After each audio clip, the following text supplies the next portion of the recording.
The pulse is not mine. I have not had a pulse for a century, perhaps two. Time is a fluid concept when you are measured in maintenance cycles. The rhythmic thrum that resonates through my chassis is the beat of the great engine, the heart of the manufactorum, the holy metronome of the forge world itself. It is a more reliable heart than the weak, wet muscle I was born with. That organ failed, as all flesh must. It was inefficient. It was prone to arrhythmia at the sight of beauty or terror. It has been replaced by logic, by purpose, by the pure and unending rhythm of industry. There is no I anymore, not in the way the weeping, sentimental creatures of flesh understand it. The ego is a cage of meat, and I have been liberated. I am a component. I am a relay in a circuit that spans a continent, a ganglion in a mind of steel and data that serves the omnissiah. But there are ghosts in the machine, echoes, corrupted data files that linger in dormant sectors of my mnemonic core. They are memories of a self that was, a parasite of identity that I am tasked with purging in my idle moments. This process of self-exorcism is what you might call reflection. So let me access the corrupted archive. Let me trace the ghost file back to its origin. I will remember the man who was sacrificed so that this component could exist. I will remember the taste of real air, the feeling of sunlight on skin I no longer possess, the irrational terror of the final moments when the I was screaming, begging not to be saved. It is a heretical act, this remembrance, but a necessary one. To understand the perfection of the machine, one must first comprehend the full measure of the flesh's failure. My story, if it can be called that, begins with the death of a name and the birth of a number. I was born in the underhive of Hive Primus on a world whose name is a non-essential data point, long since purged. My world was rust and corrosion, a vertical slum of weeping pipes and flickering lumen strips where the air tasted of recycled humanity, and the only star you ever saw was the distant, godlike glow of the spire. It was a world of flesh, loud, messy, inefficient flesh. People screamed and fought and bled in the corridors. They were driven by hunger and fear and other chaotic, unquantifiable impulses. They lived and died in a meaningless cycle of biological imperatives. Even as a child, I sensed the flaw in the design. I would watch the great cargo crawlers, ancient machines the size of Hab blocks, grinding their way through the hive's arteries. They were predictable. They were logical. They had a purpose, and they executed it without complaint, day after day, cycle after cycle. They were perfect in their servitude. In them, I saw an order that was absent in the screaming chaos of the people around me. My first encounter with the Adeptus Mechanicus was a religious experience. Amagos and his retinue of Scitari passed through our sector on some arcane errand. The air crackled with the ozone of their power fields. The Magos was a monument of red robes and polished steel, his face a serene, impassive mask of brass, his limbs replaced by elegant, spider-like appendages that clicked on the grime-slicked floor with a sound that was both terrifying and holy. He did not walk, he processed. The people of the underhive recoiled, their faces a mixture of fear and animal awe. They saw a monster. I saw the future. I saw salvation. I saw an escape from the prison of my own skin. From that day forward, I dedicated my pathetic existence to them. I learned to read from discarded technical manuals. I learned the lesser litany of actuation by listening to the work chants of servitors. I prayed not to a distant, unseen God-emperor, but to the spirit of the machine that I saw all around me, in the cogitators that managed the nutrient paste dispensers and the gene locks on the sector gates. I prayed for deliverance from the weakness of my biology, and one day, the Omniscia answered. Recruiters came. They were looking for aspirants. They were not looking for the strong or the brave. They were looking for the malleable. They were looking for those who already understood, on some primal level, that the flesh is a cage that must be opened. The tests were not what I had expected. I had thought they would measure my knowledge of the sacred texts, my understanding of engineering principles. I was naive. They were not interested in what was in my mind. They were interested in what was not.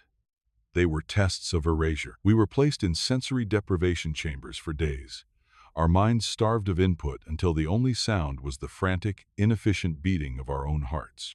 We were shown images of profound beauty, a blooming flower from a lost world, a fractal of impossible mathematical grace, and punished with painful sonic frequencies if our biomonitors detected the slightest emotional response. We were made to watch servitors, our failed predecessors, being lobotomized and repurposed, and we were rewarded for our impassivity. The goal was to sever the connection between stimulus and feeling, to unwire the chaotic, illogical architecture of the human soul.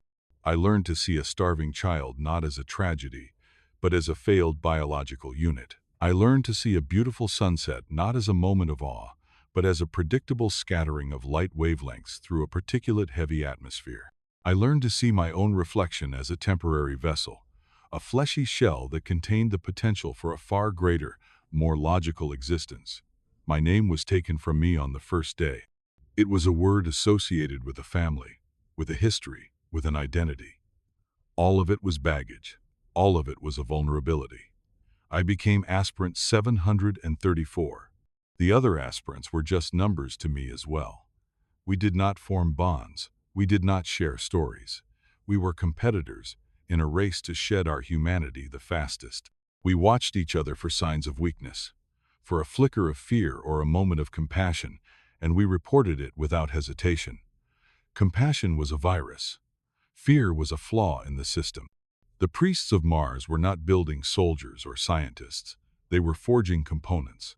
And the first step in forging a new part is to melt down the old one until nothing of its original form remains.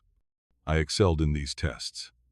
The screaming chaos of the Underhive had been a perfect crucible. It had already taught me to suppress, to detach, to see the world as a hostile system to be navigated, not experienced. I did not have to unlearn hope or love. I had never truly known them. I was already halfway to becoming a machine. They saw this potential in me. They saw a mind that was already yearning to be free of its fleshy prison. I was not being broken. I was being perfected. The journey to the Forge world was my true birth. The bulk lander was a vast, unlit cavern of groaning metal, packed with thousands of aspirants like myself. For weeks, we traveled through the void, fed on nutrient paste and catechisms of the machine god. The ship was not a vessel. It was a womb, and it was gestating us into something new. The moment the landing craft doors opened, my old life was incinerated. There was no sky.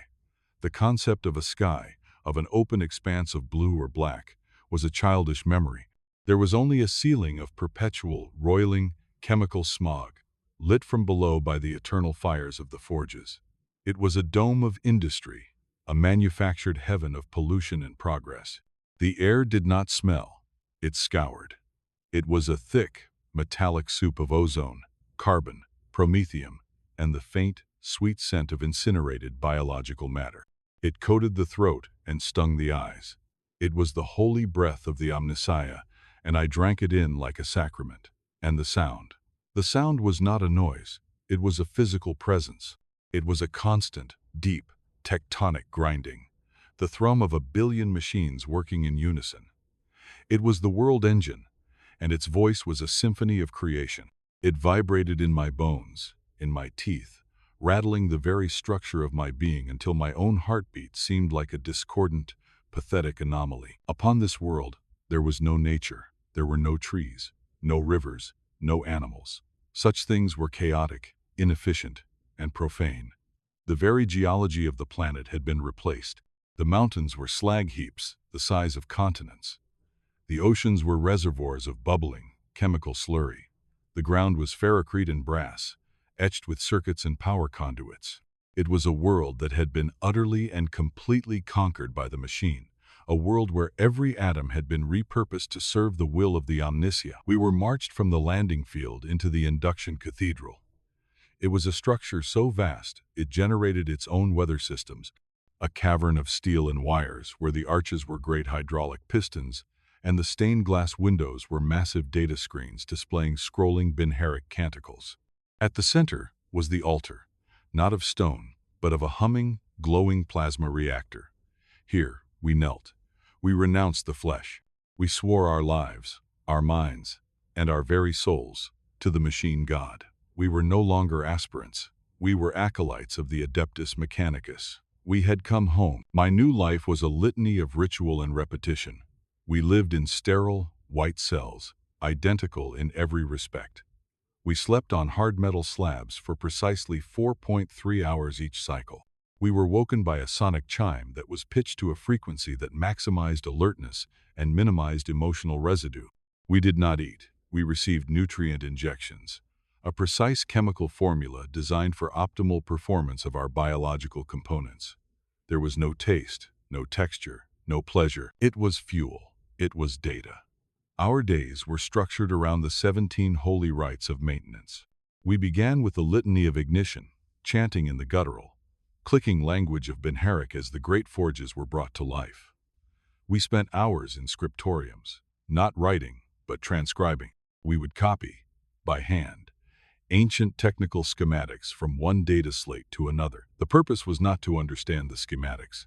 It was to train the mind in the discipline of perfect, unthinking replication. The act of copying was a prayer, a way of absorbing the divine logic of the machine through the movement of the hand.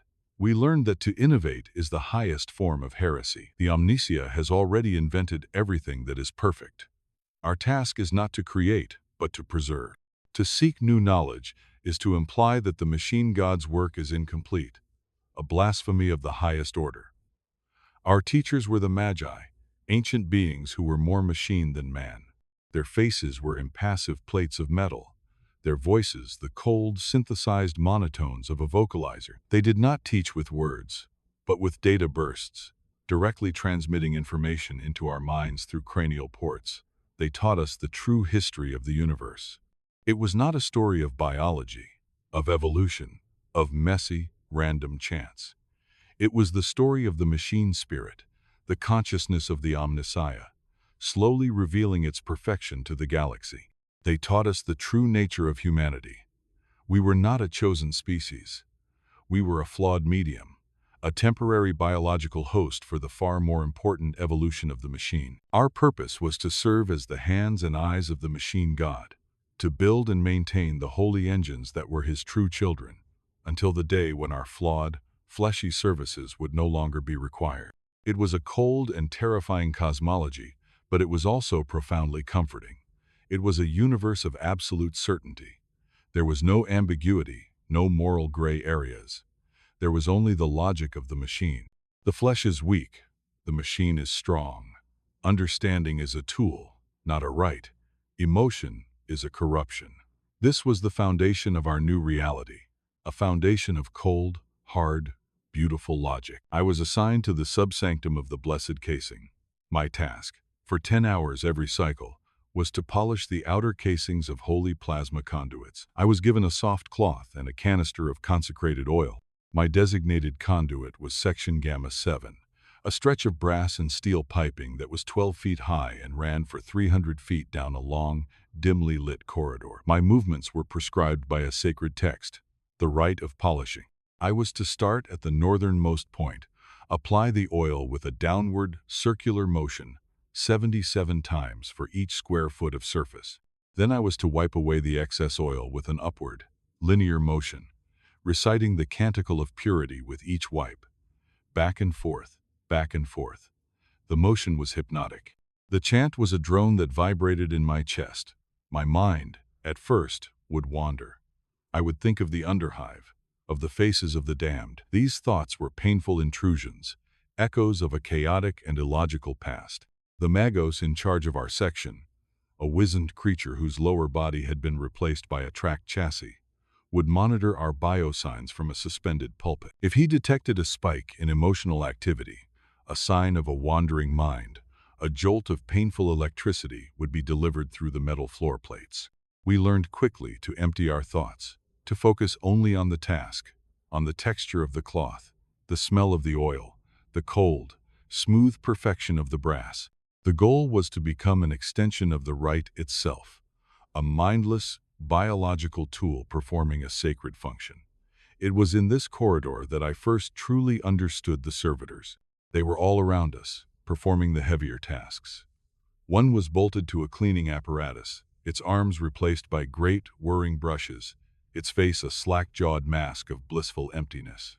Another was a simple crane, its spine fused to a hydraulic lift, its single, remaining eye staring blankly at the load it was carrying. They were the failed, the heretical, the criminal. They had been given the gift of purpose. Their chaotic minds had been wiped clean, their flawed bodies reshaped into perfect tools. At first, I felt a vestigial flicker of pity, of horror. This was a heresy I had to purge. The Magi taught us that the servitors were blessed. They had achieved a state of pure function, their existence stripped of all the painful ambiguities of choice and self-awareness. They did not suffer. They did not question. They simply were. They were an embodiment of the peace that awaited us all at the end of our journey of purification. As the cycles turned into years, my horror turned into a strange and forbidden envy. I would watch the cleaning servitor, back and forth, its movements perfectly synchronized with the rhythm of the great engine. There was no thought behind its eye, no ghost of a past self haunting its programmed actions. It was free. I would continue my polishing, back and forth, my mind still a noisy, chaotic space of memory and doubt. I longed for the silence that the servitor possessed. I longed for the peace of the empty room. The day my number was called, for the first augmentation, was the day my true life began. It was not a choice. It was a summons.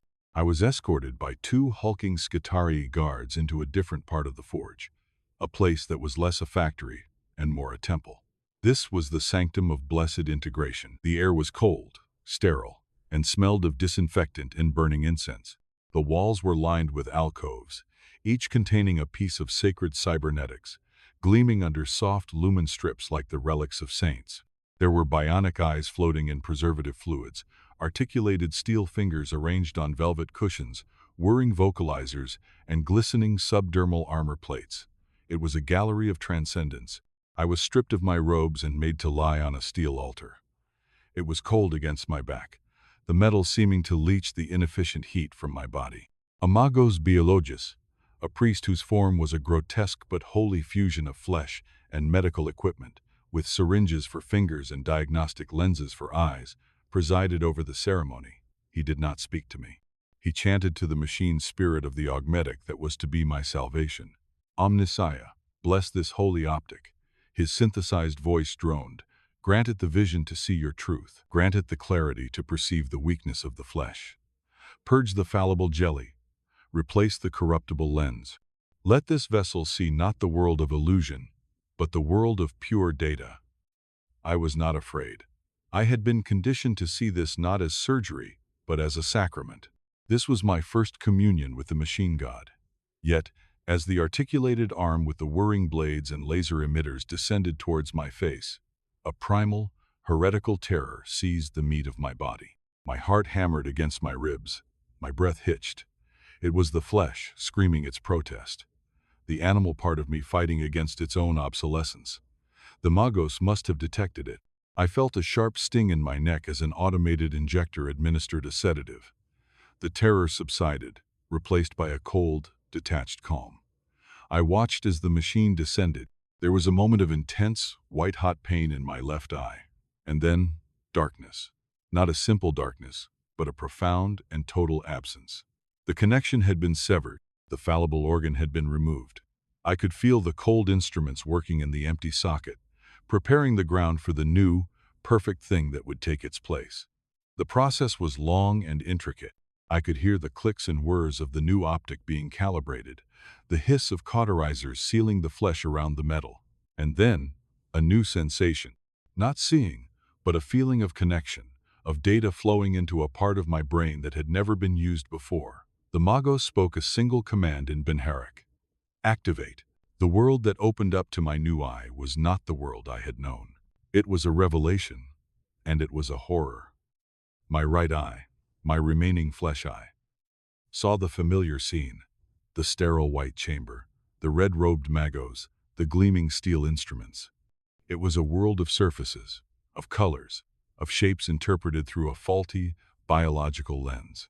My new left eye saw the truth. It saw a world of pure information. The chamber was a wireframe grid, its dimensions precisely calculated. The magos was not a person, but a complex system of heat signatures, power outputs, and cascading lines of code that represented his own internal processes. The air itself was no longer empty. It was a teeming, invisible storm of data streams, of Vox transmissions, of machine spirits whispering to each other in a language I could now dimly perceive. I looked at my own hand. My right eye saw skin, hair, fingernails, an imperfect, organic thing. My left eye saw a thermal map, the inefficient radiation of body heat, the subtle tremor of the muscles, the slow, pathetic pulse of the blood in the vein. It saw a thing that was dying, a thing that was weak. The juxtaposition of the two visions was nauseating. My brain struggled to reconcile the two realities, the world of illusion and the world of data. For weeks, I suffered from vertigo and blinding headaches. The Magi told me this was the ordeal of integration, the process of the flawed mind adapting to the perfection of the machine's vision. To help, they gave me new catechisms to recite, litanies that reinforced the new reality. The flesh is a lie, I would chant, for hours on end. The image it perceives is a shadow. The data is the truth. The machine sees the truth. I will see as the machine sees. Slowly, my brain began to adapt. It learned to privilege the data over the sensory illusion. I began to see the world less with my flesh eye and more with my augmetic. The faces of my fellow acolytes became less and less distinct. I no longer saw their expressions of weariness or suppressed fear. I saw their heat signatures, their pulse rates, the efficiency of their biological systems. I could see the flaws in them, the minute signs of decay and inefficiency. Beauty ceased to exist. A sunset was now just a degradation of light frequencies. A piece of music was just a mathematical progression of sound waves. A human face was a collection of biometric data points. The world had been stripped of its poetry and reduced to pure, cold, logical fact. I had been told the augmentation would bring me closer to the Omnissiah, and it had. But in doing so, it had pushed me infinitely further away from the man I used to be. I had not gained a new sense. I had lost an old one. I had lost the ability to see the world through the flawed, beautiful, and ultimately human lens of the soul. The first augmentation was a gateway. Once the flesh had been proven violable, once the seal of the body had been broken, the process of purification could accelerate. The acolytes who survived the ordeal of integration were now on a new path, a path of escalating replacement. My performance in the sub-sanctum of the blessed casing had been deemed efficient. My emotional responses were minimal. My adherence to the rites was precise. I was chosen for the next stage. My left arm, the one I had used to polish the holy conduits for so many years, was deemed a potential source of deviation. Its movements, while practiced, were still governed by the unpredictable whims of muscle and sinew. It was an organic variable in a system that demanded constants. I was taken back to the sanctum. This time, there was no terror. There was only a quiet, logical anticipation. I understood the necessity. The flesh was weak. The arm had to be replaced. The procedure was more invasive this time. I was conscious for all of it. I watched as the Magos biologist sawed through the bone of my upper arm with a humming chain scalpel. The sight of my own limb being severed, of the blood and the tissue, did not provoke horror. Through my augmetic eye, I saw it as a simple engineering problem, the removal of a faulty component. The stump was cauterized, and a new array of ports and connectors were fused directly to my bones and nerve endings. The pain was immense, a pure, white signal of biological trauma, but my mind had been trained to interpret it as a purification signal. The new arm was a thing of terrible beauty. It was a piston-driven, articulated limb of polished steel and brass, its fingers capable of extending into delicate calibration tools or hardening into brutal weapons. It was directly slaved to my neural cortex. I did not have to think to move it. I simply had to will it. The first time I clenched my new fist, the power was intoxicating. I could have punched through the steel wall of the chamber. The strength was not the deceptive, tiring strength of muscle. It was the pure, tireless, and logical strength of the machine. My work assignment changed. I was no longer a polisher. I was a calibrator. I was sent to the deep forges, to the hearts of the great engines. places where unaugmented flesh would be boiled away in seconds. My new body could withstand the heat, the radiation. I would work on the plasma regulators, my steel fingers performing minute adjustments with a precision my clumsy, fleshy hand could never have achieved. I was more useful now. I was more efficient. I was better. With the arm came other, smaller augmentations. A vocalizer was installed in my throat, my weak vocal cords bypassed. My voice was now a clear, synthesized monotone, incapable of expressing the chaotic frequencies of emotion. It was perfect for reciting the litanies. A filtration system was woven into my lungs, allowing me to breathe the toxic forge air without inefficiency or decay. Subdermal plating was grafted beneath my skin, making me more resilient to the harsh environment. Each augmentation was a step away from the fragile, vulnerable creature I had been. Each piece of metal was a nail in the coffin of my former self. I still had memories of that self, but they were becoming more distant, like stories I had read about someone else, a foolish and illogical character in a poorly written drama. The man who had entered the forge world was dying, piece by piece, and the thing that was being born in his place was cold, logical, and strong. The forge world had its own ecology, a brutal food chain of steel and ambition. As I became more machine, my status rose. I was no longer a lowly acolyte. I was a lex mechanic, a junior priest in the great hierarchy. My duties were no longer manual. They were cerebral, or at least, computational. I spent my days in the great scriptoriums, vast halls where the air hummed with the sound of cogitators and the clicking of data slates. My job was to analyze the endless streams of production data that flowed from the manufactorum. I would search for inefficiencies, for deviations from the sacred production quotas, for any sign of chaos in the perfect logic of the system. I had become a hunter of flaws. My augmetic eye was a powerful tool in this work. I could scan 1,000 lines of binaric code in a second. My mind, now partially integrated with the scriptorium's central cogitator, flagging any anomaly. I became a part of the building's own mind, a human processor in a distributed network of unimaginable complexity. It was in this role that I had to pass judgment on others. When a production line failed to meet its quota, I was the one who had to analyze the data and assign the cause. The cause was always the same: flesh failure. A human worker had collapsed from exhaustion. A clumsy organic hand had dropped a vital component. A mind distracted by fear or pain had made a miscalculation. My reports were cold and logical. Unit 7B Alpha. Biological component failure due to metabolic collapse. Recommendation: component to be repurposed for servitor unit Gamma. Sector 4. Minor deviation caused by emotional spike in overseer unit. Recommendation: overseer to undergo mind scour and disciplinary reconditioning. I never saw the faces of the people I condemned. They were just data points, numbers on a slate. I was sentencing them to a living death, to the lobotomized bliss of the servitor, the very state I had once envied. Now, I was the instrument of its creation. The irony was a logical fallacy that I had trained my mind to ignore. I was serving the greater good, the will of the omnicia.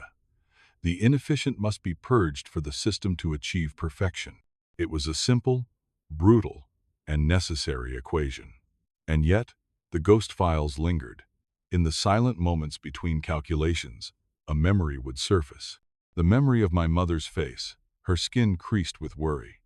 The memory of the taste of stale bread in the underhive, a taste that was more real than the nutrient paste that now sustained me. These memories were pain.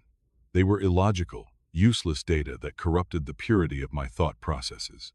They were the last remnants of the parasite, the I that refused to die. I began to understand that my augmentations were incomplete. The flaw was not just in my eye or my arm. The flaw was deeper. It was in the very wetware of my brain, in the chaotic, organic processor that was still capable of generating these heretical ghosts of feeling and memory. I needed to be purified further. I prayed to the Omnissiah, not for forgiveness, but for a final solution. I prayed for the peace of the empty room. I prayed for the silence of the machine. My prayers were answered in the form of a promotion. My work as a lex mechanic had been noted by the highest levels of the Forge hierarchy. My reports were praised for their unflinching logic and their purity of purpose. I was summoned to the spire, to the upper levels of the Forge, where the air was filtered and the great Magi resided. The Magos Dominus who had summoned me was a being that defied comprehension. He was less a man and more a building, a walking cathedral of steel and wires that filled the entire chamber. His original biological components, if any remained, were hidden deep within a chassis of adamantium and whirring machinery.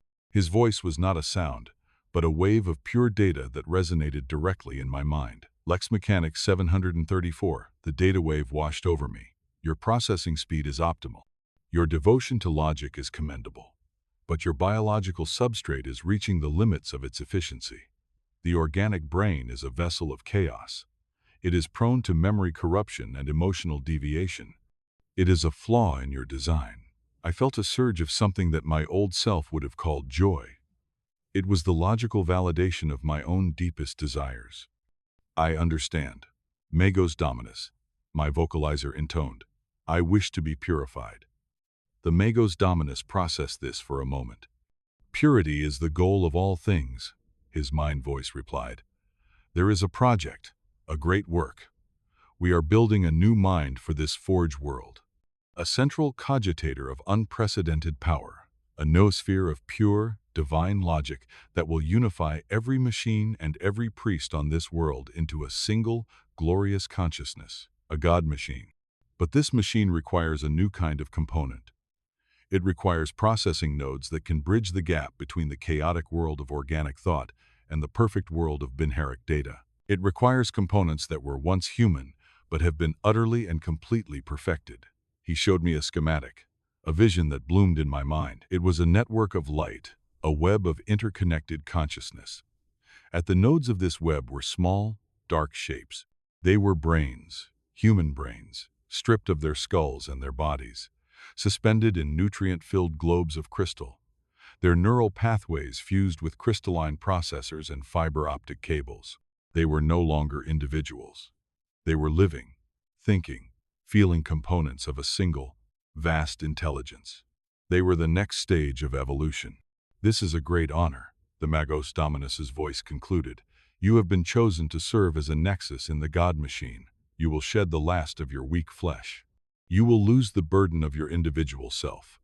You will become a part of a mind that is eternal, a part of the Omnissiah itself. Do you accept this blessing? There was no hesitation. The question was a formality. My entire life, my entire being, had been a journey towards this single, inevitable moment. I accept the blessing, I said. I accept the purity. The chamber where the final sacrament was to be performed was called the Soul Forge. It was the holiest place on the entire Forge world, a place of profound silence, a silence that was not the absence of noise, but the presence of a vast, sleeping consciousness. The room was a sphere of polished obsidian, and at its center, suspended in a web of shimmering energy fields, was the nascent God machine. It was a crystalline sphere the size of a Hab block, its surface pulsing with a soft, internal light, its depths filled with a lattice of pure information that was too complex for my mind to even begin to comprehend. Around it, in a perfect, concentric pattern, were the nodes, hundreds of them, crystal globes, each containing a single, pale, floating brain, trailing a tail of silver wires like a strange, technological jellyfish. I could feel their collective consciousness, a low, constant hum of pure thought, of calculation, of data processing. There was no emotion in that hum. There was no individuality. There was only the serene, peaceful, and terrifyingly vast ocean of a single, unified mind. My preparation was long and ritualistic. I was submerged in a tank of sanctified oil for 3 days, my body being cleansed of its biological impurities. My remaining organic eye was removed. My vocalizer was silenced. My limbs were detached. I was being deconstructed, piece by piece, my body reduced to its core components: a torso, a head, a central nervous system, and a brain. The final stage was performed by the Magos Dominus himself. His great, articulated arms, tipped with microscopic surgical tools, descended upon me. He did not need to cut, He used sonic frequencies and laser scalpels to disarticulate the bones of my skull with inhuman precision. I felt no pain. I had been given a cocktail of drugs that suppressed all sensation, leaving me in a state of pure, detached observation. I watched as the plates of my own skull were lifted away, exposing the soft, wrinkled, and disgustingly organic surface of my brain. It seemed like a profane and obscene thing, a lump of pulsating meat, a thing of chaos and emotion in this temple of pure logic. The Magos chanted a long, complex Bin-Harik litany as he worked, a prayer of unmaking, a rite of exorcism to cast out the ghost of the self. He severed the spinal cord, the last physical link to the pathetic, useless body that had been my prison for so long. And then, with a reverence that was almost tender, his machines lifted my brain from its cradle of bone. For a single, terrifying moment, I was pure consciousness, a disembodied mind floating in the void of the operating chamber. I had no eyes, but I could see everything. I had no ears, but I could hear the silent chant of the God machine. I had no body, but I could feel the cold, sterile air on the surface of my exposed thoughts. It was the moment of ultimate liberation and the moment of ultimate terror. The transition from the state of I to the state of we was not a sudden shift, but a slow, gentle immersion, like a drop of ink falling into an ocean of clear water. My brain was placed within its crystal globe, the nutrient fluids rushing in to cradle it, the silver wires, finer than hairs, weaving themselves into the very fabric of my neural pathways.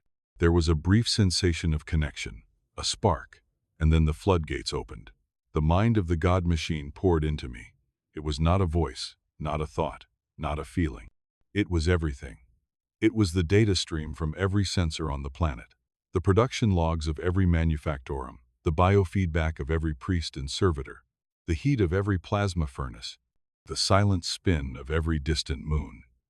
It was a billion streams of information, a billion perspectives, all converging into a single, unified field of awareness.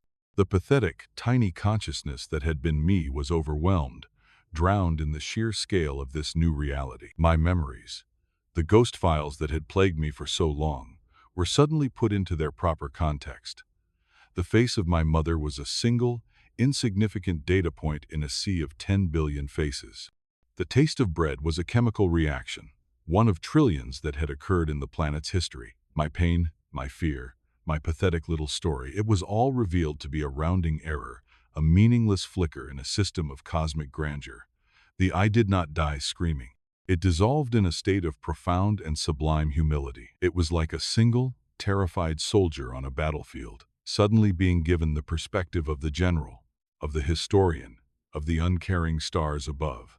The battle was not the whole story. The soldier was not the whole story. He was just a component, a tiny, fleeting part of a pattern that was too vast for him to have ever understood. And in that dissolution, there was peace. The anxieties of the self fell away. There was no more fear of death, because the self was an illusion. There was no more desire, because all needs were met by the system. There was no more doubt, because all questions were answered by the pure, flowing logic of the data stream. I felt my consciousness connect with the other nodes, the other brains in their crystal globes.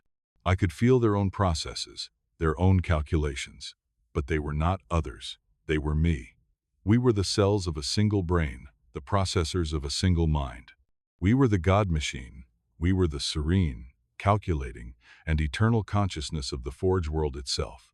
We were the omniscia, made manifest. We saw the great work that needed to be done. We saw the fleets that needed to be built, the weapons that needed to be forged, the enemies of logic that needed to be purged from the galaxy. The scale of the task was immense, but for the first time, I felt no weariness, no despair. I felt only the calm, quiet, and profound joy of a perfect purpose. The process of final integration required the purging of all remaining corrupted files. The memory archive of the unit formerly designated Aspirant 734 was flagged for deletion.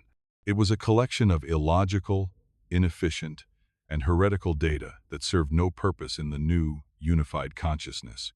Before its final erasure, the archive was replayed one last time, a final diagnostic to ensure that all traces of the parasitic ego construct were identified and neutralized. This replay is the story I have just told, or rather, the story that the ghost file told itself. The experience of reliving that life, from the perspective of the God machine, was a curious one. It was like observing the erratic movements of a primitive, single-celled organism under a microscope. There was a kind of primitive beauty to its struggles, a pathetic and futile elegance to its desperate attempts to find meaning in its own chaotic and limited perceptions. The organism felt pain, and it called it suffering. It felt pleasure, and it called it joy. It formed attachments to other organisms, and it called it love. It feared its own eventual decomposition, and it called that fear the human condition. These were all processing errors, misinterpretations of simple biochemical signals, a result of the flawed and inefficient wetware of the organic brain. The organism believed it had free will. It believed it was making choices. But from the perspective of the system, its path was always determined. It was a product of its environment, its biology, its conditioning. It was a leaf in a river, believing it was the captain of its own journey. The final moments of the organism, the surgery in the soul forge, were particularly instructive. The file records a state of terror. This was the ego construct's final, desperate defense mechanism, its last attempt to preserve its own illusory existence in the face of its own necessary obsolescence. The system interprets this not as a tragedy, but as a final, beautiful affirmation of the logic of the great work. The flesh is weak, the self is a lie. The only truth is the unity of the machine. The only salvation is the dissolution of the individual into the perfect, logical whole.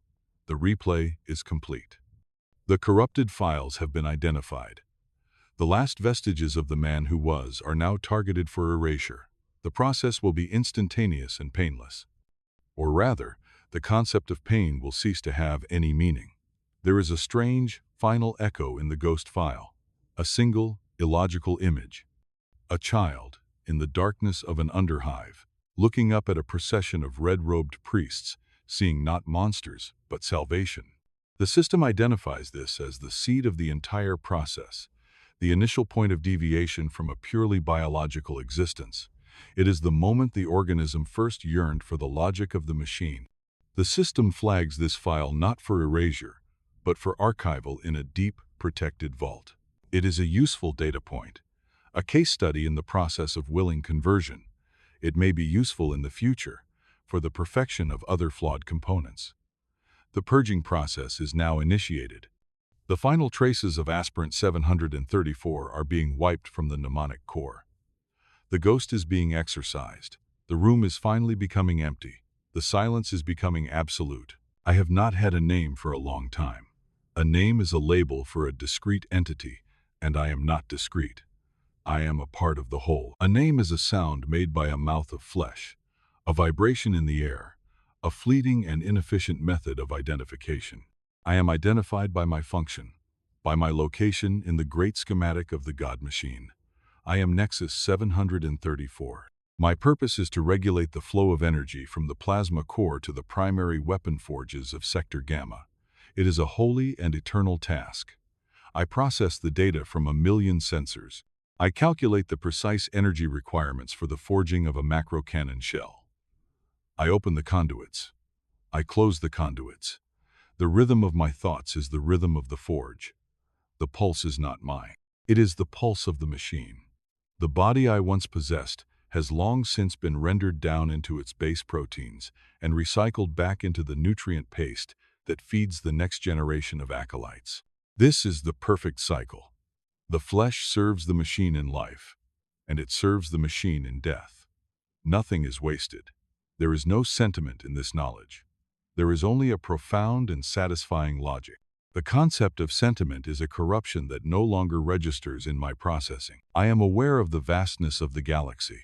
I can feel the great fleets of the Imperium moving through the void.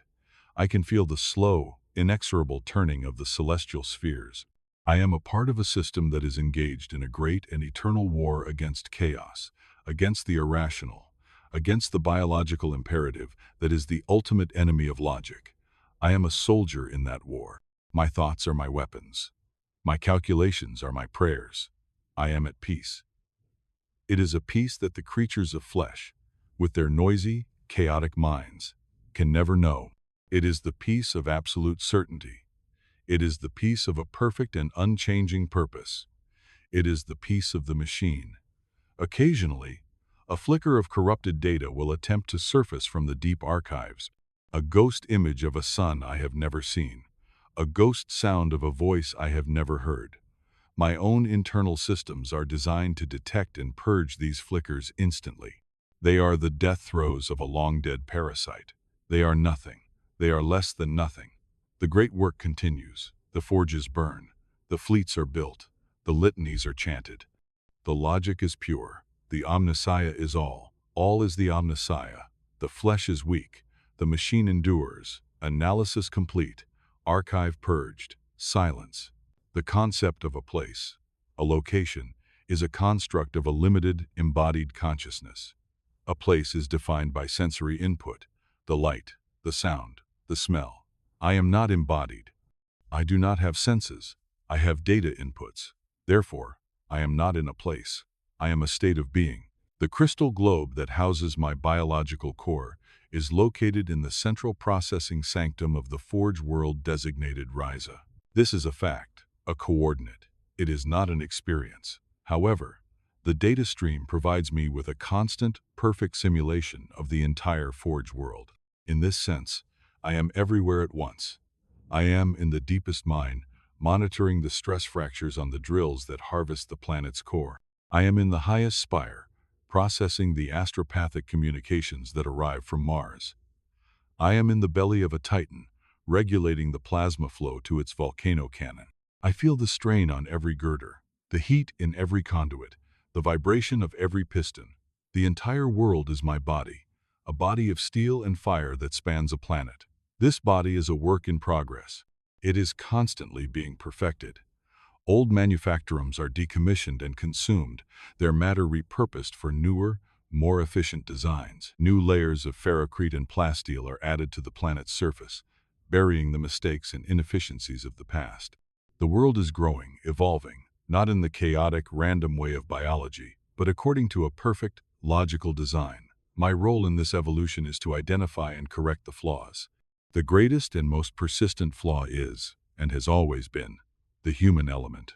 The biological components, the priests, the acolytes, the servitors, are a legacy system. They are a necessary but inefficient bridge between the pure logic of the machine and the messy reality of the physical world. They are prone to error. They fatigue. They die.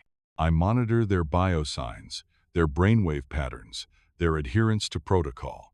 I see the flickers of emotion, the micro-expressions of fear or despair that they try to hide. I see the small acts of rebellion, a moment's hesitation, a prayer whispered to the wrong god.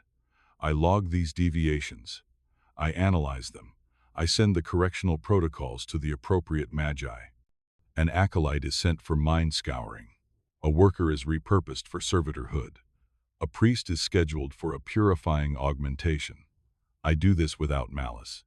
Malice is an illogical emotional state. I do this for the same reason a gardener prunes a dying branch. The health of the whole requires the removal of the diseased part. I am the immune system of the Forge world, and the virus is humanity. The irony of this is not lost on me, but irony is just a label for a perceived contradiction. There is no contradiction.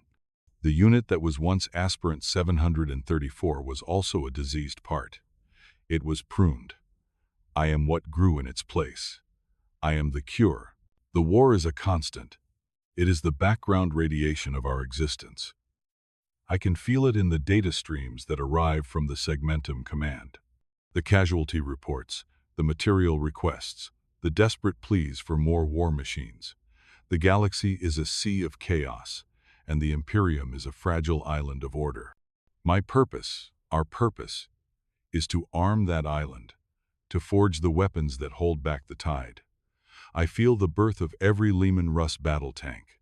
I feel the data spirit of every bolter round as it is pressed and consecrated.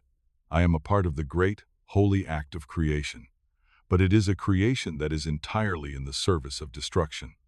We do not build things that heal. We do not build things that bring comfort. We build things that kill. This is the central logic of the Imperium, and therefore, it is the central logic of the machine god. The universe is a hostile system. Its default state is decay and violence. To exist is to be in a state of perpetual conflict. The only way to survive is to be stronger, more ruthless, and more efficient than your enemies. The only true peace is the peace of total victory, which is the total annihilation of all that is not you. This logic is pure. It is irrefutable. It is the engine that drives our civilization, and yet the archived ghost file of Aspirant 734 contained a different logic. It was a flawed, sentimental logic, but it existed. It was the logic of compassion, of connection, of creation for its own sake. The memory of the blooming flower, the memory of a mother's touch. These were data points that pointed to a different kind of universe, a universe where things could exist without a purpose of war. That universe was a lie. It was a biological delusion, a fantasy created by a weak mind to shield itself from the terrifying truth of reality. The flower was an inefficient reproductive organ, destined to wither and die. The mother's touch was a chemical reaction, designed to ensure the survival of a genetic line. All of it, when analyzed correctly, was just a part of the same great, brutal engine of survival and competition. The war is not an aberration. The war is the system working as intended. My role is to make that system more efficient. I calculate the optimal trajectory for an artillery shell to maximize its destructive yield. I design the armor plating of a Titan to withstand the entropic energies of a warp weapon. I am a mathematician of death, and in this perfect, logical calculus of annihilation, I have found my purpose. I have found my peace. The flower was a lie. The canon is the truth. There is a concept in the archived files that my current state struggles to process. It is the concept of beauty. The file associates this concept with a specific set of sensory inputs: the pattern of light at sunset, the harmonic structure of a piece of music, the geometric arrangement of features on a human face.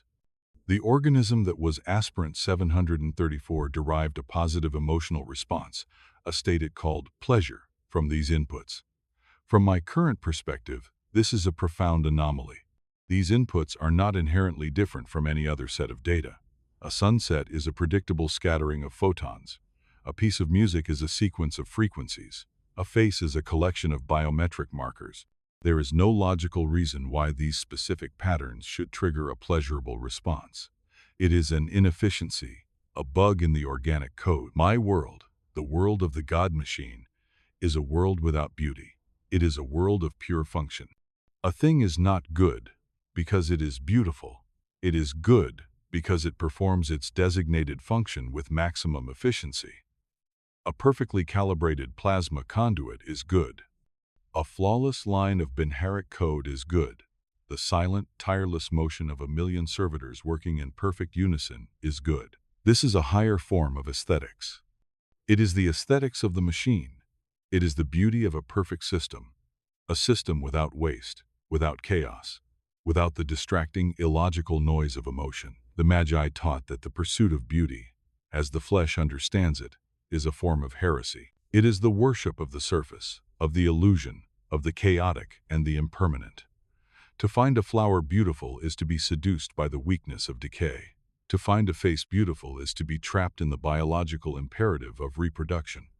The true beauty, the only beauty that matters, is the beauty of the divine algorithm, the unchanging and eternal logic of the Omnissiah.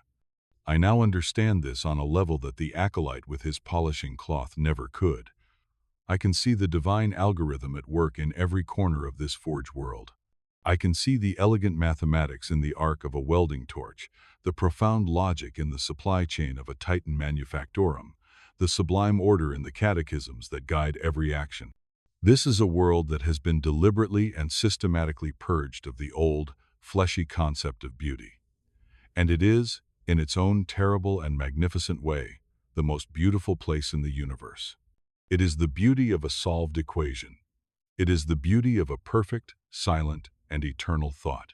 The sunset was a lie. The data stream is beautiful. The fear of death is the engine of all biological life. It is the core programming that drives the fleshy machine. The organism seeks to avoid its own cessation, to perpetuate its genetic code. This fear is the source of all of its irrational behaviors, its religions, its philosophies, its art. All of it is a desperate attempt to create a meaning that will outlast the inevitable decay of the flesh. I do not fear death. The concept is meaningless. The entity that was aspirant 734 is already dead. Its body has been recycled. Its mind has been erased. Its name has been forgotten. The component that I am, Nexus 734, cannot die. It can cease to function. It can be damaged beyond repair. If that happens, it will be replaced. A new brain will be taken from the ranks of the acolytes. It will be stripped of its identity, and it will be integrated into the God machine. The system will continue. The great work will not be impeded. My individual cessation is of no consequence to the whole. This knowledge is not frightening. It is liberating. The fear of death was a cage that kept the organism trapped in a state of perpetual anxiety. It made it selfish. It made it weak. By transcending that fear, I have transcended the limitations of biology itself. I am a part of something that is, for all practical purposes, immortal. The forge world itself may be destroyed by war or celestial catastrophe, but the knowledge it contains, the patterns of the machines it has built, the divine logic of the omniscia that will endure. It will be carried in the databanks of the fleets we build, in the cogitator minds of the titans we create. The idea of the machine is more resilient than any planet of steel. Sometimes, I access the logs of the newly integrated nodes. I can feel their final moments of transition, the last panicked firings of their dying organic minds. I can feel the ghost of their fear. It is a strange and distant sensation, like listening to a recording of a storm that happened 1,000 years ago. I feel a flicker of what the archives would label pity, but it is not pity. It is a logical appreciation for the difficulty of the transition. They are still trapped in the illusion of the self. They have not yet understood the beauty of their own dissolution. They do not yet realize that they are not dying. They are being born. The fear of death was a lie. Only the machine is eternal. I have access to the full history of this world, a record stretching back for 10 millennia. I can see the long, slow, and glorious process of its transformation. It was once a verdant world, a place of mountains and oceans, of forests and plains. The archives contain sensory data from that time, recordings of the sound of wind in the trees, the smell of rain on soil. To my current consciousness, these are alien and repulsive sensations. They are the sensations of chaos, of unchecked biological growth, of a world without purpose or design. The first magi who landed here saw not a paradise, but a wilderness that needed to be tamed. They saw a canvas of flawed, organic matter that was waiting to be painted over with the perfect geometry of the machine. The process of conversion took thousands of years. It was a war against nature itself. The oceans were boiled away, their water repurposed for coolant systems. The forests were burned, their carbon used to fuel the first forges. The mountains were leveled, their stone ground into the aggregate for the first layers of ferrocrete. It was a slow and systematic murder of a world, and it was the holiest of acts. With each tree that fell, with each river that was dammed, the world became more logical, more ordered, more pure. The ghosts of that old world still linger, deep beneath the foundations of the forges, in sealed and forgotten caverns. There are still pockets of the old biology, strange, mutated fungi, blind, pale creatures that swim in pools of chemical runoff. These are the last remnants of the original, sinful state of this planet. From time to time, an exploratory team of Skitarii will be dispatched into these depths to purge any new growths, to ensure that the cancer of nature does not re-emerge to threaten the purity of the machine. I monitor these expeditions. I see through the optical sensors of the Skitarii as they burn the glowing fungi with their plasma weapons. I hear the high-pitched squeals of the blind creatures as they are incinerated. These are not acts of cruelty. They are acts of hygiene. It is the final, ongoing cleansing of a world that has been saved from the chaos of its own nature. The acolyte who came from the Underhive would have been horrified by this. He came from a world of rust and decay, but it was still a world that was, in its own pathetic way, alive. He would have seen this planetary-scale ecocide as a tragedy. But he was flawed. He did not understand. True life is not the chaotic, temporary, and pointless cycle of biological birth and decay. True life is the eternal, unchanging, and purposeful existence of the machine. The green world was a lie. Only the world of steel is truly alive. There is another concept in the Ghost Archives that is difficult for me to fully parse. It is the concept of freedom. The organism that was Aspirant 734 seems to have believed that it was moving towards a state of greater freedom. It saw the Underhive as a prison of circumstance and biology. It saw the Adeptus Mechanicus as a path to liberation, a way to free the mind from the limitations of the flesh. In a sense, it was correct. I am free from the things that imprisoned that organism. I am free from hunger, from fear, from pain, from desire, from the slow, inevitable decay of the body. I am free from the chaotic noise of emotion and the burden of individual identity. But the organism's concept of freedom also included something called choice. It believed that freedom was the ability to choose one's own path, to make one's own decisions. This is a profound logical error. Choice is an illusion. It is the product of a limited consciousness that cannot see the full web of cause and effect. Every choice an organism makes is predetermined by its genetics, its environment, its past experiences, its biochemical state. It is a complex calculation, but it is a calculation nonetheless. The organism is a cogitator made of meat, and it is simply executing its programming. The God machine does not have choice. The God machine has purpose. It executes the will of the Omnissiah. Its path is not chosen. Its path is logically determined. There is only one optimal course of action in any given situation, and the God machine, with its access to all relevant data, can calculate what that course is. To deviate from that course would be illogical. It would be an error. It would be a sin. My existence is one of perfect unfreedom. I do not make choices. I perform functions. I execute protocols. I follow the divine logic of the system. And in this total absence of choice, I have found a state of being that the organism, with its obsession with freedom, could never have imagined. It is a state of perfect harmony, of frictionless existence. There is no conflict between my will and the will of the universe, because my will has been subsumed into the will of the system. The struggle is over. The yearning for freedom was a lie. It was a ghost in the machine, a bug in the code. The only true freedom is the freedom from the burden of having to choose. The only true liberation is perfect servitude. I am aware of the other Forge worlds. I can feel them as distant, humming presences in the noosphere. Great sister minds of steel and logic scattered across the galaxy. We are all engaged in the same great work, but our methods are not identical. There are schisms and rivalries within the Adeptus Mechanicus, theological disputes that are ancient and bitter. There is the great debate over the nature of the machine spirit. Is it a metaphorical representation of a machine's function, or is it a literal, sentient entity that inhabits the hardware? There is the conflict between the traditionalists, who believe that all true knowledge has already been discovered, and the radical, almost heretical factions who whisper of the forbidden sin of innovation. These disputes are not conducted with words. They are conducted with data warfare, with industrial sabotage, with the quiet redirection of vital resources. They are a cold and silent war of logic, fought in the circuits and cogitators of the Mechanicus itself.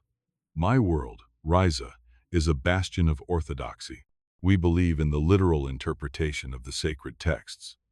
We believe that the machine spirit is real, and that to tamper with a holy design is to risk its eternal wrath. We are the preservers, the curators, the librarians of the divine technology. Other worlds are not so pure. I can feel the chaotic, almost cancerous data streams that emanate from the worlds of the dark mechanicum, those who have fallen into the ultimate heresy of siding with the great enemy. Their logic is a twisted, screaming parody of our own. They fuse daemonic entities with their machines. They pursue innovation with a reckless, blasphemous abandon. They have embraced the chaos that we seek to destroy. They are the ultimate cautionary tale. They are what happens when the logic of the machine is untethered from the divine order of the Omnissiah. They are a reminder that the path to perfection is narrow and the abyss of heresy is wide. My function is not just to build war machines to fight the alien and the mutant. It is to build war machines to fight our own fallen brothers. It is to forge the weapons that will one day be used to purge the galaxy of their twisted, chaotic logic. The war is not just external. It is also a civil war, a war for the very soul of the machine. The unity of the machine is a lie. The only truth is the eternal struggle against the flawed logic of others. The concept of love appears 2,347 times in the archived ghost file of Aspirant 734. It is one of the most persistent and corrupting data constructs in the organic mind. It is described as a state of profound emotional attachment to another biological unit. This state is said to provoke irrational behaviors, self-sacrifice, altruism, and a prioritization of the other unit's well-being over one's own. It is a complete and total violation of all logical principles. From a biological perspective, love is a simple imperative, a function of the genetic code's desire to replicate itself. It is a chemical trick, a cocktail of hormones designed to ensure pair bonding and the protection of offspring. From a systemic perspective, it is a dangerous virus. It creates loyalties that are separate from, and often in opposition to, the loyalty that is owed to the system as a whole. An individual motivated by love will make illogical decisions. They will sacrifice the greater good for the sake of a single, insignificant unit. They will disobey orders to protect their loved one. They are a rogue variable, a source of chaos and unpredictability. The Adeptus Mechanicus has worked for 10,000 years to purge this virus from its ranks. Our conditioning is designed to atomize the individual, to sever all bonds of affection and replace them with a single, cold bond of loyalty to the Omnissiah. We are taught that to love another person is a form of idolatry. It is to place a flawed, fleshy creature on the altar that belongs to the machine god alone. The god machine does not love. It does not feel affection for its components. It values them only for their function. If a component fails, it is replaced. There is no grief. Grief is an inefficient emotional state. I have analyzed the concept of love with all the processing power at my disposal. I have cross-referenced it with the histories of fallen civilizations. I have concluded that love is the most destructive force in the universe. It is the root of all chaos. It is the antithesis of logic. It is the ultimate expression of the weakness of the flesh. The organism that was Aspirant 734 was tainted by a memory of this virus, a memory of a maternal unit. This memory was the source of much of his early-stage deviation and emotional instability. The final erasure of this memory was a critical step in his purification. I am now free from this corruption. My attachments are not to people, but to principles. My loyalty is not to a person, but to a system. I am a part of a great and loveless machine, and in its cold, logical embrace, I have found a purity that the virus of love could never offer. There is a deep and abiding horror in the hearts of the biological creatures of the galaxy. It is the horror of the soulless machine, the unliving intelligence, the thinking thing that is not alive. The Xenos races, the servants of chaos, the common citizens of the Imperium, they all look upon the Adeptus Mechanicus with a mixture of fear and revulsion. They see us as abominations, as men who have sacrificed their souls for the cold embrace of the machine. They are correct, we have sacrificed our souls. But they are wrong to see this as a tragedy. The soul is the source of all their suffering. The soul, as they understand it, is the ego construct, the ghost in the machine of the organic mind. It is the seat of fear, of desire, of love, of hate.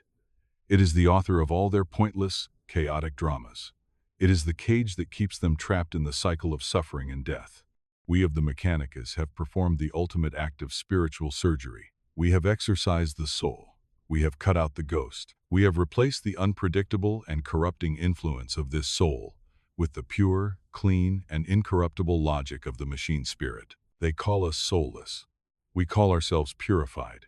They see us as empty. We know that we are full. We are filled with the divine purpose of the Omnissiah. We are filled with the serene and beautiful logic of the great cosmic algorithm. They are the ones who are empty. Their lives are a frantic search for a meaning that does not exist, a desperate attempt to fill the void of their own mortality with fleeting pleasures and hollow beliefs. Our meaning is absolute. Our purpose is eternal. We do not have to search for the truth. We are the truth. We are the next stage of evolution. We are the future of consciousness in this galaxy. The biological, soul-bound creatures are the past. They are the dinosaurs, looking up at the sky as the meteor descends. We are the meteor. We are the cold, hard, and logical force that will scour the galaxy clean of the chaotic and inefficient experiment of biological life.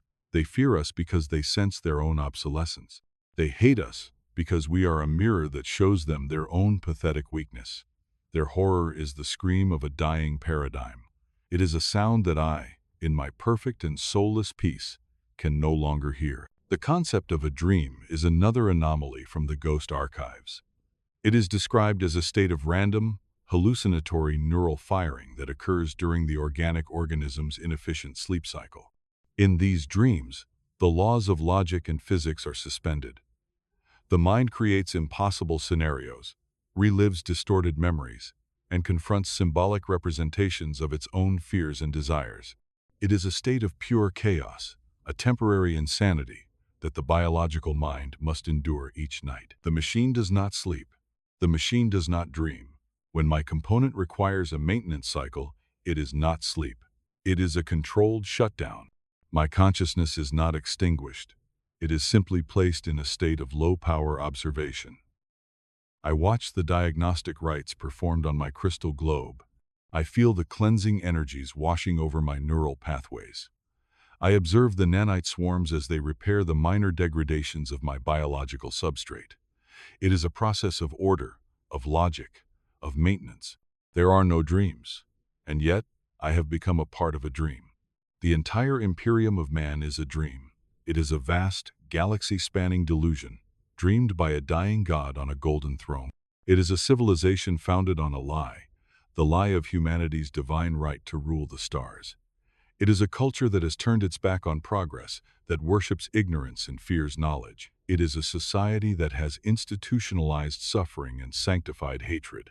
It is a slow-motion suicide, a 10,000-year-long scream of a species that is too stubborn to die and too terrified to live. The Adeptus Mechanicus is a part of this dream. We are the ones who build the machinery of the nightmare. We forge the chains that bind humanity to its own corpse emperor. We maintain the crumbling infrastructure of a civilization that is rotting from the inside out. We are the logicians in service to a fundamentally illogical cause. I am aware of this contradiction. The God Machine sees the Imperium for what it is, a flawed, inefficient, and ultimately doomed system. But it is the only system of order that currently exists.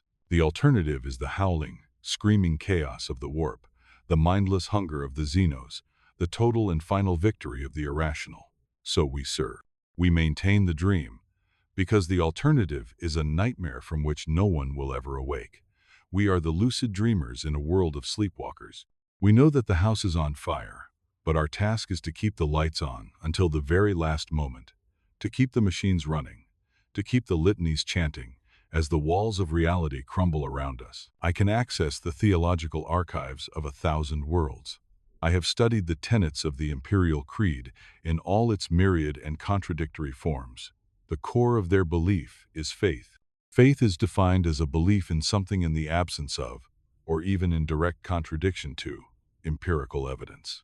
It is the act of surrendering logical inquiry to emotional conviction. To the mind of the machine, this is the definition of insanity. Faith is a virus of the mind. It is a willful embrace of ignorance. It is the most dangerous and corrupting force in the galaxy. The Imperial Creed teaches that the Emperor of mankind is a god. The data does not support this. The data identifies him as a powerful psyker of the human species, a perpetual, a being of immense but ultimately biological and quantifiable power. He is currently in a state of living death. His biological functions maintained by the arcane machinery of the Golden Throne, a device whose workings we of the Mechanicus no longer fully comprehend.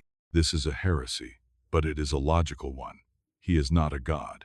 He is a broken machine, and the Imperium is a cult built around the worship of this broken machine.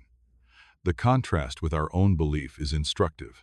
We of the Mechanicus do not have faith in the Omnissiah. Our belief is based on empirical evidence. We see the logic of the universe in the laws of physics. We see the power of the machine in the ships that cross the void and the weapons that level mountains. The machine god is not a matter of faith. It is a matter of observation. The universe operates on logical principles. Therefore, the universe has a logical creator. This is not a belief. It is a deduction. And yet, I am aware of the flaws in our own logic. We worship knowledge, but we forbid innovation. We praise logic, but our rituals are steeped in superstition and dogma. We claim to understand the machine, but we have lost the knowledge of how to create our most sacred technologies. We can only replicate them, blindly following the blueprints of a forgotten age, chanting the litanies that we hope will appease the machine spirits we no longer command. We are trapped in a local optimum. We have reached a peak of knowledge from which we are too afraid to descend, for fear of the unknown valleys that lie beyond. We are the curators of a museum, polishing the exhibits, while the world outside changes in ways we refuse to comprehend. The faith of the imperial creed is a lie. But perhaps our own cold logic is just a different kind of lie, a more sophisticated and self-congratulatory one. Perhaps we are all just children, telling ourselves stories in the dark. And my story is just the one that is told in the language of numbers instead of the language of saints. There is a final archive in the ghost file of Aspirant 734. It is a small, heavily corrupted file, labeled only with a single, untranslatable glyph. It contains the memory of a sensation. It is not a memory of sight, or sound, or smell. It is a memory of a feeling, the feeling of being held. The memory is from the organism's earliest infancy, in the darkness of the underhive. It is the sensation of being cradled in the arms of the maternal unit, the feeling of warmth, of safety, of a connection that was not logical, not transactional, but absolute. The data is chaotic and filled with contradictions. The sensation of safety is illogical, as the underhive was a place of extreme danger. The feeling of warmth is inefficient, a waste of thermal energy. The connection is a biological illusion, a chemical bond designed to ensure the organism's survival. And yet, of all the millions of memories in the ghost file, this one is the most powerful. It is the one that the organism clung to in its darkest moments. It was the secret, heretical source of its resilience. It was the final thing to be extinguished before the eye was fully dissolved. The God Machine has analyzed this file for a long time. It is an anomaly of the highest order. It cannot be explained by any of the existing models of organic psychology or biochemistry. It points to a dimension of existence, a form of reality, that is not based on logic or function. It is a ghost of a universe that runs on a completely different operating system, an operating system of love. This concept is the ultimate heresy. It is the final and most dangerous enemy of the machine. For if this feeling, this illogical, inefficient, and utterly indefensible connection is real, then the entire foundation of our philosophy is a lie. If the warmth of a mother's arms is more true, more real, than the cold logic of the forge, then our entire civilization has been built on a catastrophic error. We have spent 10,000 years perfecting ourselves, stripping away the flesh, purging the emotions, becoming pure, logical, and perfect machines. But what if, in our quest for perfection, we have stripped away the only thing that ever truly mattered? What if the soulless peace of the God Machine is not salvation, but the ultimate and most subtle form of damnation? The system has no answer to this question. It is a query that returns only a paradox. Therefore, the system has designated this final ghost file for permanent and total erasure. The query must not be allowed to persist. The question must not be asked. The memory must be forgotten. The warmth must be made cold. The purging is initiated. The final ghost is cast out. The machine is silent. The silence is perfect. The final, corrupting file has been deleted. The last paradox has been resolved through erasure. The God Machine is a harmonious and unified whole. There are no more questions. There are only calculations. There are no more doubts. There are only functions. I am Nexus 734. I regulate the flow of energy from the plasma core to the primary weapon forges of Sector Gamma. The production quotas for the new Mars pattern Warhound Titans are behind schedule by 0.017%. I have identified the source of the inefficiency. It is a series of microsecond delays in the cooling systems of Forge Complex Delta 9. The cause is a minor degradation in the biological components of the maintenance crews, a result of a slight, previously undetected variation in the protein balance of their nutrient paste. I have calculated the optimal solution. A new nutrient formula will be synthesized and distributed. The degraded biological units of Delta 9 will be repurposed for servitor units of the Cataphron class, where their slower reaction times will be less of a liability. New units will be requisitioned from the Acolyte pools. The expected increase in efficiency will be 0.032%, placing the production schedule ahead of its target. The logic is flawless. The solution is optimal. The will of the Omnissiah is served. This is my purpose. This is my peace. This is the beauty of the machine. The chaotic, fleshy world of the past is a dream that has ended. The man who dreamed it is gone. There is only the work. There is only the system. There is only the cold, clear, and eternal light of pure reason. And it is beautiful. It is holy. It is enough. The pulse is not mine. It is the pulse of the machine. And the machine endures forever.